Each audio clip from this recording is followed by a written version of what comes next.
Hello everyone, so this is part 2 of my little NaNoWriMo chat. Part 1, I talked about my experience with NaNoWriMo, doing NaNoWriMo for the first time, winning it, and like some reasons why you may want to think about doing NaNoWriMo. This part is going to be me answering some questions, so let's just jump right in. The first one is from Sylvia, and she asked if any of my published novels were a result of NaNoWriMo, and if so, how long did it take me to make them fit for publishing once NaNoWriMo is finished? So technically with NaNoWriMo, you are supposed to work on one project over the course of the month, especially the November NaNoWriMo. The rules are a little bit more strict. I've always been a little bit lax about how I follow the rules. My goal has usually just been to create 50,000 words in a month. None of my writing projects ever fall in the 50,000 word category. They're never 50,000 words. They're either longer novellas, which are 25 to 35,000 words, or they're full-length novels, which are 85,000 words. So this means, depending on what project I want to work on, either I'll write half of a novel, or I might write 2 novellas. Of my published novels, really only 3 of them have been written exclusively during NaNoWriMo. The Duality Paradigm, and then All the King's Men, and The Honorable Beta. The Duality Paradigm, like I said, I did write 50,000 words of it during my very first winning Camp NaNoWriMo, and then I went on to write another 30 or 35,000 words of it in the following month, because that year they were doing Camp NaNoWriMo during June and July. So I wrote the full 85,000 words of it over the course of those 2 consecutive Camp NaNoWriMo months, which that's a little bit more acceptable according to the official rules, because Camp NaNoWriMo, you can kind of make your own goals. I title my projects like Hodgepodge Project Number X, and then I'll list out all the little titles of things that I want to work on in that hodgepodge project, and I will actually create a file in Scrivener called Hodgepodge NaNoWriMo and the date, and then I will just create folders for each individual project that I want to work on. So now, as for answering how long did it take me to get a book ready to go for publishing after writing it in the course of Camp NaNoWriMo, I think I have to explain a little bit about how my writing process goes, because I am not a pantser. I am very much a plotter. And even more than that, I will let an idea percolate in my brain for months and months and months, sometimes even years, before I sit down to write it, so that when I sit down to write it, I know a lot about what I want to write. And part of that percolation process is even me thinking about how I want to tell the story, the ways in which I want to tell the story, how I want to develop the themes. So again, those aren't things I have to write or rediscover as I'm writing. I know a lot of authors love to draft and think that you need to, do dozens of drafts of something to get it perfect. But I personally am someone who prizes efficiency, and I think drafting something 15 times just to figure out how you want to write it is a huge waste of time. I mean, if that works for someone, if that's their creative process, then they can go ahead, but I don't think it's mandatory. And for me, spending a lot of time and energy doing something incorrectly over and over and over again would drive me crazy. I don't feel like I have to sit down and write something incorrectly to discover that it's written incorrectly. I can just think about it over and over and over and over again, which takes a lot less time and a lot less energy. For example, I workshop dialogue the same way I used to memorize lines for plays, in that when I'm driving in my car, I will do the lines. I will just, have conversations with myself as my characters.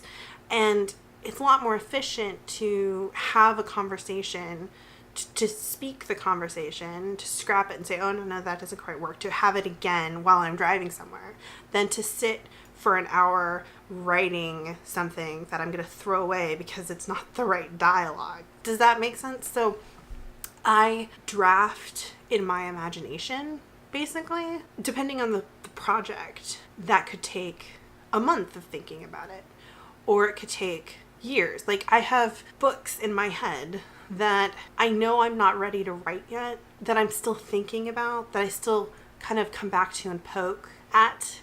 And so I haven't sat down to write them because I know I'm not ready to write them yet. All of that is to say that when I sit down to write something, I have very clear ideas of the things that need to happen in the book so that it works, because I've spent a lot of time thinking about it ahead of time. I'm a really slow editor though, so it usually takes me about a month to edit like an 85,000 word novel. So if I complete a novel of that length in the course of NaNoWriMo, it will then take me about a month to edit it. Sometimes I edit it very soon after I've written it. Sometimes I let the book sit around for a couple of months before I get around to editing it. It really kind of depends on my mood. And sometimes I write a book in NaNoWriMo, or even just in a month, that I edit. I have someone else look at. I go through half their comments, and then I leave the rest of them sitting there for 2 years while I work on other projects, because I realize that I do need to rewrite one key chapter in that whole book, and I so just don't want to do that. The novel's just sitting there, mostly done, just needing that one little rewrite. Yeah. So Roya from the Unicorn Hunter also asked how many of my novels I've written during Camp NaNoWriMo or during NaNoWriMo. So again, 3 complete projects were written over the course of NaNoWriMo, but I probably wrote about 3 other projects, either started them just before NaNoWriMo or finished them just after NaNoWriMo. And then Julie asked, what is my favorite project that's come out of NaNoWriMo? There's 2. One of them is published, one of them's not. The published book would have to be Vapor Trail, which is what I worked on last year, which, I was only planning on, finishing up the end of it in 10,000 words, and it stretched on for most of the month and most of my 50,000 word count. I also really love Vapor Trail because I think it has a lot of really interesting characters, like secondary characters in it, a lot of really interesting themes. It introduced a new angle in my world that I really loved brainstorming and creating. It was also a book that is difficult for me because I brainstormed a lot of it with someone who at the time was my friend. He asked to be put in one of my books, and he actually created the character. For anyone who's read Vapor Trail, which probably none of you watching this, but he created the character Roberto Ramirez. He gave me that name. And he's like, this is what I want my character's name to be. And he's like, I kind of want him to be a bad guy, right? And we talked and discussed how I could maybe turn him into this villain in the course of this plot. And then in real life, my friend was a vapor. And so it inspired me to come up with this whole idea of using vaping and smoking in a magical system. So I would come up with these ideas and I would say, hey, what do you think of, what if Roberto Ramirez did this? Or what if this is how his magic worked? And what if, he had this relationship with this person, et cetera, et cetera. And, it was really cool, those initial months of developing the book. And then I had a huge falling out with that person.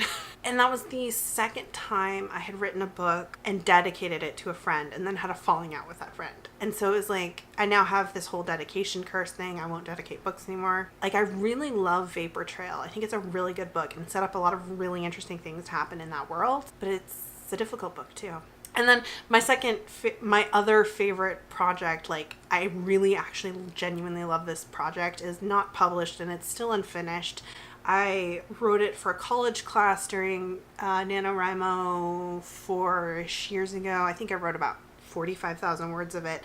And it's tentatively titled Red Inside, and it's this paranormal alternative reality where Zoroastrianism became the dominant religion. Like the Ottoman Turks had a much further reach in the ancient world than they did in our reality, and there was no Holy Roman Empire, so Christianity never became a huge controlling force, etc., etc.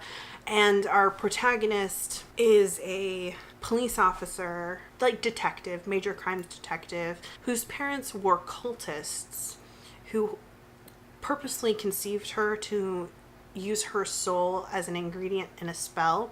So she was born, her soul was consumed in the spell, and then the FBI busted the cult that her parents were a part of, and so she grew up without a soul. And now, years later, she works for the police department, and she's investigating a serial killer, and it deals a lot with sexism and morality, and contrived morality versus like innate morality, or choosing to be a good person versus your religion telling you to be a good person. It's a very strange story written completely non-linearly.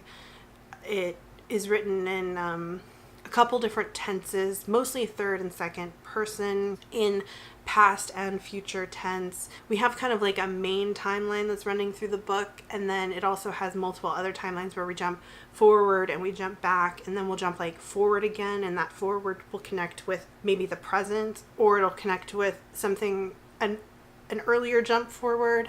And then there's also like this other thread, which is the like end of the book that's running through the it's like the, not the far future, because but it's like the end of the book, but it's happening in the course of the book, and it's also evolving as the book itself evolves. So it's a very complicated book, and I've never finished it. And I also know that like my writing, just my ability to write, has grown and changed a lot since I worked on that project. So I know it drastically needs rewrites, so I haven't gone back to it. One of these days, because I really like it. I think it's got some really interesting ideas. And then the last question I got was from Victoria over at Books and Things, and she asked, what do you think are the hardest parts of writing for you? For me, it's focus. I have really bad attention focusing abilities. It's very hard for me to stay on a task for like longer than 20 or 30 minutes. Even reading.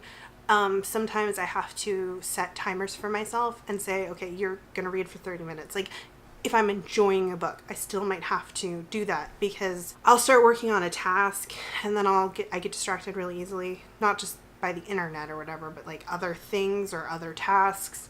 And I'm a huge like project hopper. Just forcing myself to sit down in a chair for an hour and write is incredibly difficult. I cannot write without setting myself a timer and having a self-imposed, you're not allowed to do anything until the timer, anything other than writing, staying in Scrivener with it, maximized on my screen. I'm not allowed to do anything else or minimize it or whatever, or get up until the timer buzzes. So that, and developing a system to impose a disciplined order to actually writing every day has been the most difficult, just because I'm so scattered as a person. So those are the answers to the questions I got. Thanks so much to everyone who left me a question. It just warmed my heart that you guys actually took the time to do that. I hope these answers are interesting. I'm going to make a third part in this little series talking about kind of how to survive NaNoWriMo and some tips from my experiences of doing it. So if you're interested in that, I will leave a link to the video down below. You can keep on watching. As always, thanks for watching, and be sure and subscribe.